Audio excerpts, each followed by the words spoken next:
Deep in the heart of the forest, where stars twinkled like secrets, lived a place called the Lantern Forest.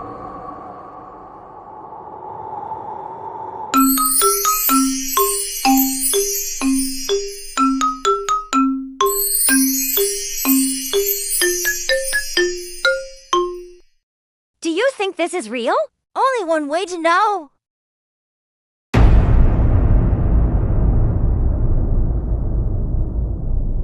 And at its center stood an ancient tree, whispering to those who listened.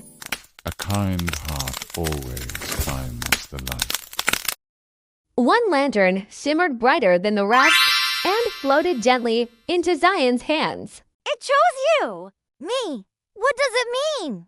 It glowed like it held a story inside.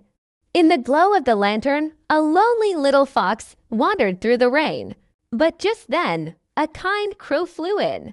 It held out a giant leaf, sheltering them both. They didn't speak, they just stayed together beneath the same sky. And under the shared moonlight, a friendship was born. Even the smallest kindness can light up the darkest woods. Lantern dims and floats back to the tree. Woo! Next time, it might choose you. Let's come back tomorrow night. Thanks for watching, subscribe and share.